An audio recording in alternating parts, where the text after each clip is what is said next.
ferme. Allez, ça va. Au pire, t'arrives pas à fermer, c'est pas grave. Jeanne a un fort caractère. Elle a des convictions profondes. En fait, ce fort caractère lui a toujours permis de rebondir. Et ses convictions lui ont toujours permis de savoir quel chemin elle voulait tracer. Elle sait qu'elle a des difficultés à faire telle ou telle chose. Mais comme elle se donne tous les moyens pour aller au-delà, ça ne l'inquiète pas en fait. Ça ne l'inquiète plus. Quand Jeanne se donne un objectif, elle y va depuis toute petite. Hein. Elle est comme ça. Elle fonce, elle y va, et elle y arrive. Dès qu'elle veut faire quelque chose, hop, elle y va. C'est une nana remarquable. Je m'appelle Jeanne, j'ai 19 ans et je souffre d'infériorité moteur cérébrale, IMC. La partie motrice de mon cerveau ne s'est pas développée. Du coup, comme j'ai des problèmes de motricité, j'ai aussi des problèmes d'équilibre. C'est pour ça que je marche avec une canne, mais au moins je peux marcher et pour les longues distances, j'utilise mon fauteuil. J'ai découvert le handbike à 16 ans et ça a été le déclic qui a tout chamboulé par rapport à ma vision du handicap. Il n'y a pas de barrière, si tu t'en mets pas, il n'y en a pas. Ça m'a apporté énormément, psychologiquement et physiquement, une liberté que j'avais pas avant. Un parfait déclic au moment où il fallait.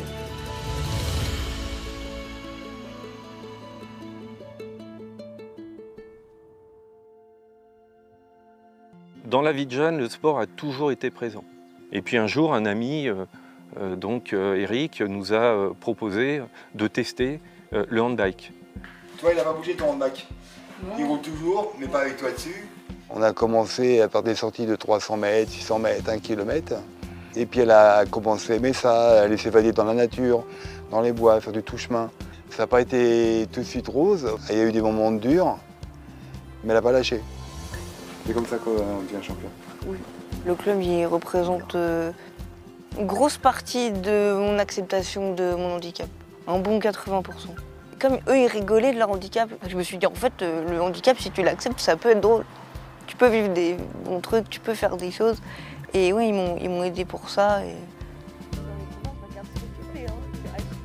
Pour moi, c'est un peu une famille. Je les considère un peu comme des tontons qui font attention à toi en permanence. Tu dois être à 22-23 de moyenne. Non, je sais pas, ça dépend des jours. T'as réparé ta montre? Oui, j'ai retrouvé. Elle est arrivée, c'était une enfant. Elle s'est retrouvée dans un monde d'adultes, mais un monde de handicap. Elle voyait bien que c'était pas la seule, quoi, à être en galère. Et du coup, je sais pas, il y a eu un climat dans lequel tu vois bien que chacun se dépasse, quoi, dépasse ses propres limites. Et elle l'a vu tout de suite, ça. Elle voyait bien qu'elle pouvait aller au-delà. De sortie en sortie avec nous, elle progressait régulièrement. Puis un jour, il y a eu un déclic sur les stages d'une semaine, où vraiment l'effort, il n'est pas que 3 heures le samedi, mais il est 5 heures, 6 heures tous les jours. Et un jour, elle est rentrée d'un stage, elle a dit, Eric, je veux faire de la compétition. On a fait 1 an de recherche, on a vraiment attendu 1 an qu'elle soit sûre, c'est un investissement assez coûteux. C'est une nouvelle direction pour notre section compétition. J'ai cru en elle et puis on a foncé, on l'a écoutée.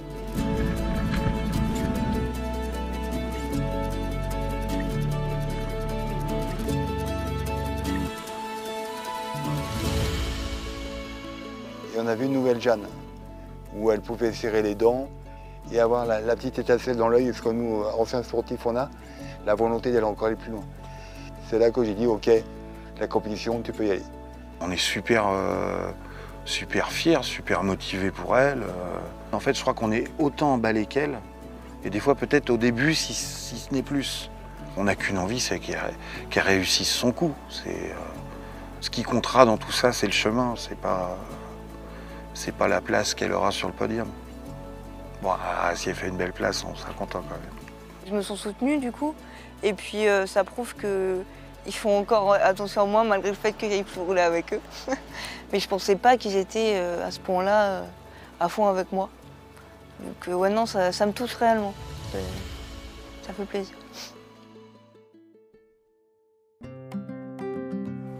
C'est parti. Tu veux une chaise? Prendre le soleil? Ouais. Tu peux mettre le frein de parking, s'il te plaît? Yes. Je m'appelle Flavien Arnal, j'ai 24 ans, je fais partie du staff de l'équipe de France de paracyclisme. Dans le cadre de mon travail, je suis amené à travailler avec un athlète qui est dans le même club que Jeanne. Et c'est lui qui m'a fait part du projet de Jeanne pour commencer le handbike sur route. C'est un projet qui m'a attiré parce que je trouvais que c'était quelque chose d'intéressant. Une jeune qui fait du handbike, il n'y en a pas beaucoup. Nice. Nickel. Maintenant. Ah oui, tiens. Ça s'est tout de suite très bien passé. On s'est tout de suite très bien entendu. Enfin, vraiment, ça s'est fait naturellement sans se forcer. C'est une bonne relation qu'on a créée. Et ouais, je le considère comme un bon pote. Du coup, on part pour une petite heure, une bonne heure même. Ouais, un peu plus. Bien. Autour d'une heure. Yes. Let's go. J'aime bien les rouler avec lui parce qu'il me donne les bons conseils qu'il faut au bon moment. C'est simple, les choses elles sont simples. Elles sont dites et c'est bien. Allez, déroule maintenant. C'est bien, jeune. Quand on commence le vélo à la Fédération française de cyclisme, souvent dans les catégories jeunes, on passe par l'école de cyclisme, on apprend à prendre des virages, on apprend à gérer ses vitesses, à gérer ses efforts, etc. Et tout ça, c'est des choses qu'il n'y a pas forcément en paracyclisme. Il faut qu'on travaille dessus, que je lui apprenne. Anticipe tes rapports, Jeanne, déjà. Passe tes vitesses. Et pédale en même temps, c'est mieux. Oui. Il y a déjà du mieux sur notamment les virages.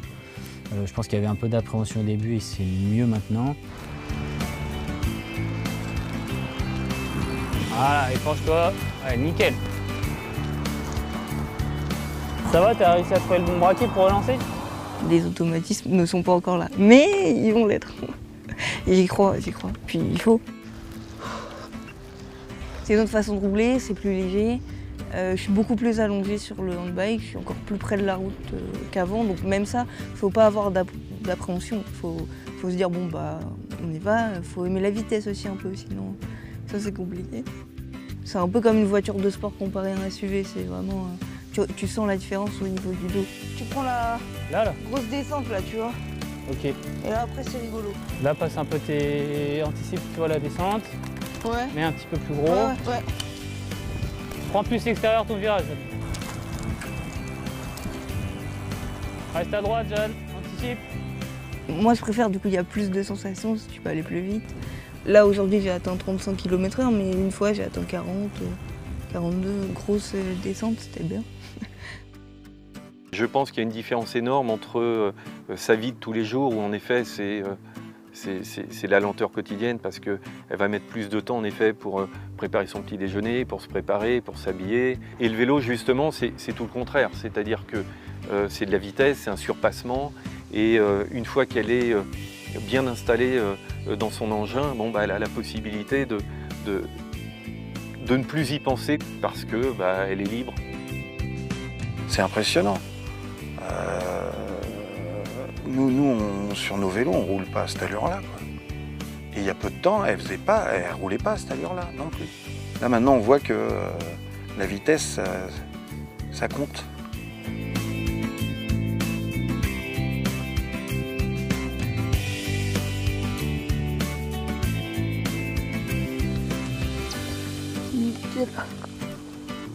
Oh, le frein. Ouais, c'est mieux comme ça.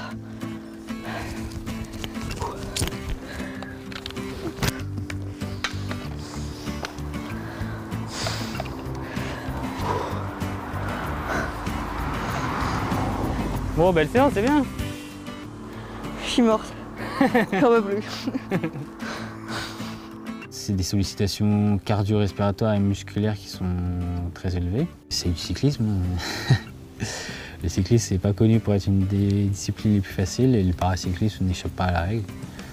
Là, la particularité avec le handbike, c'est que c'est plutôt les bras qui travaillent, mais la difficulté est tout aussi importante.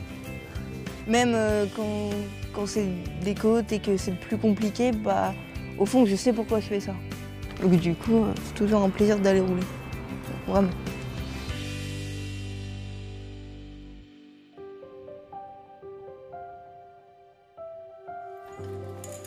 Allez, vas-y, mets-toi sur le dos. Tu veux qu'on commence par le trapèze, peut-être? J'ai rarement eu aussi mal. Mais parce que ça faisait 3 semaines que j'y étais pas allée, faut pas faire ça. Faut pas attendre 3 semaines, c'est une très mauvaise chose. Ça m'a épuisée, mais ça m'a fait énormément de bien. Après, ça allait mieux.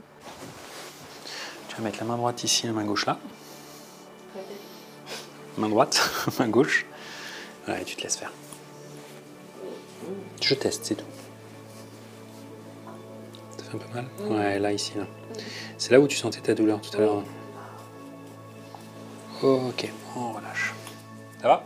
Pour Jeanne, il y a des spécificités liées en fait à ce mouvement qui est lié avec les bras, avec de la puissance, avec une rotation, une utilisation plus accrue des articulations. Et là, elle va rentrer dans une phase où elle va en fait utiliser de plus en plus ses performances corporelles dans des limites qu'elle n'utilisait pas régulièrement. Et forcément, quand on pousse une mécanique, comme quand on pousse sur une mécanique automobile, il y a des petites choses qui se créent, qui ne sont pas des pathologies, mais qui vont être des freins finalement à l'entraînement et à la performance athlétique, tout comme un sportif de haut niveau. Donc c'est exactement la même chose.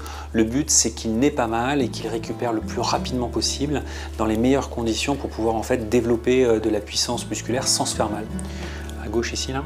Ouais. Tiens, tu pousses avec les doigts contre ma main, là, et tu tournes vers la gauche. Et une dernière fois. Et on souffle, on relâche. Avant, j'étais plus le côté Rocky, à me faire super mal. Et en fait, pas du tout. Ça fait pire parce qu'après, j'explose et je mets encore plus longtemps à reprendre. Parce que je me suis fait tellement mal que mon corps il me dit stop. Et la reprise, elle est horrible, elle est dure. Ah non, non. Donc non, il faut trouver le juste milieu.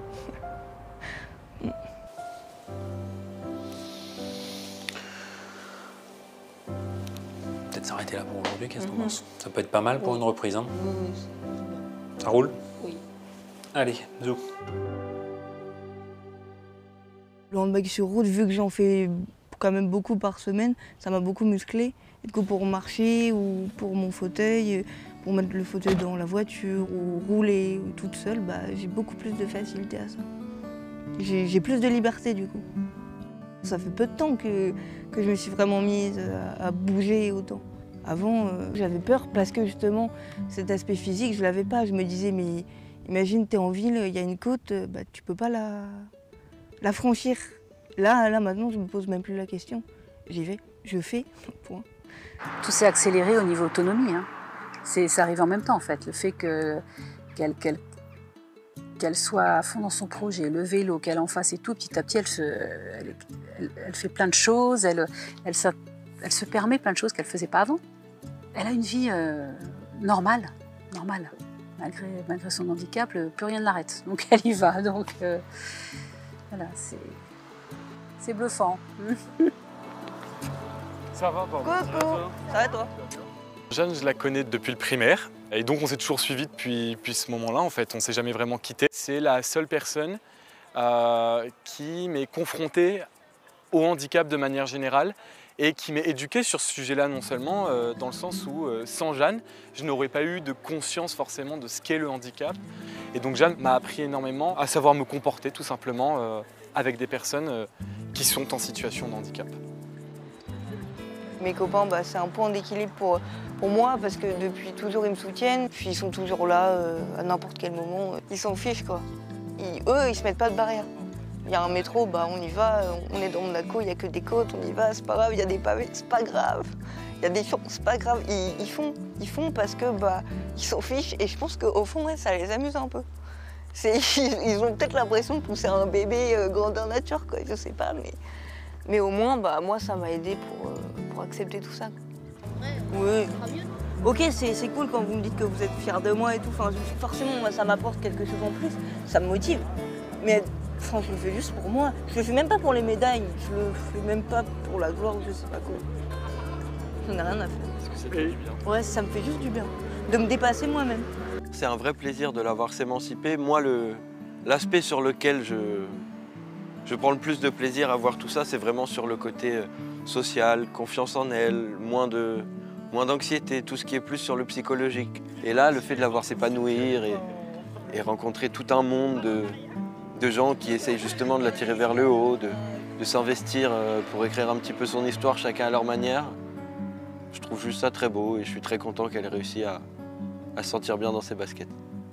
Je ne pensais pas que ça aurait autant de retombées positives sur l'ensemble de sa vie, sur toutes les facettes de sa vie.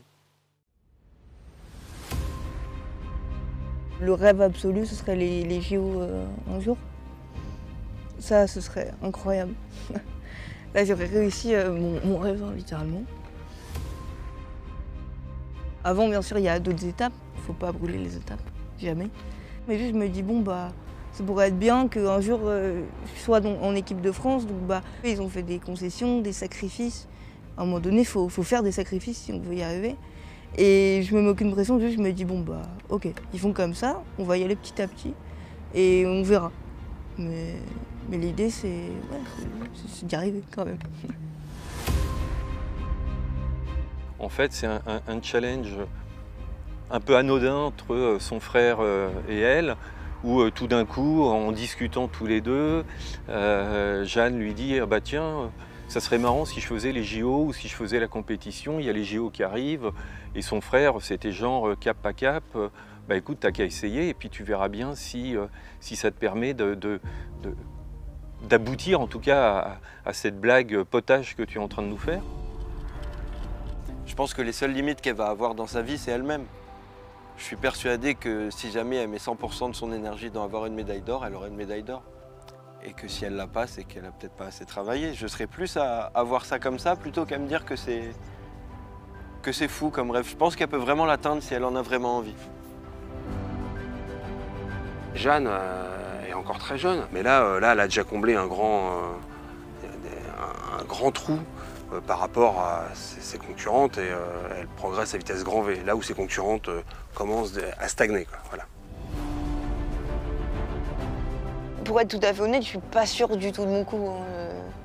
Mais je me dis qu'il faut tenter. Je me mets pas plus de pression que ça, mais j'ai quand même envie d'y arriver. Je sais pas, je veux pas lâcher parce que je pense que j'ai un potentiel. On verra ce que l'avenir nous réserve.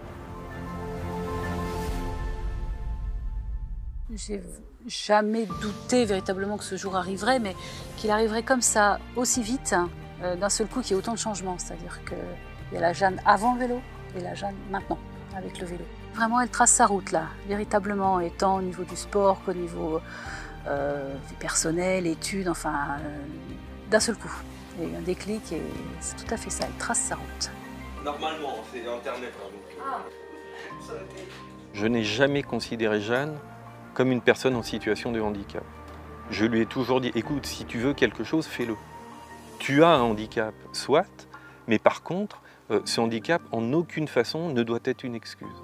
Ce qui fait que l'évolution qui peut paraître forte et étonnante, pour moi, en fait, c'est une continuité de la vie de Jeanne. C'est ça qui est intéressant, justement, aussi avec le vélo. C'est ce parallèle entre sa vie, où elle faisait du tout-chemin, en fait, et c'était un peu difficile. Elle est passée sur le handbike de route. Sa vie personnelle, c'est ça également. C'est-à-dire qu'elle a eu énormément de difficultés. Ces difficultés s'amenuisent et elle gagne en vitesse. Et c'est une chrysalide qui évolue et puis qui se transforme positivement. Oui. J'ai envie de réussir pour les gens du club, pour mes parents, un peu pour tout le monde autour de moi qui me soutient. Parce que je sais que sans eux, je ne serais pas là du tout, quoi. Je ne serais pas là aujourd'hui. Bien sûr que oui, je fais ça pour eux. Mais c'est aussi pour ça que je disais, je ne me mets pas trop de pression. Parce que si je commence à penser à ça, là, je vais me mettre énormément de pression et je vais mal faire les choses. Même si je sais qu'ils sont fiers de moi, ouais, j'ai envie qu'ils le soient encore plus.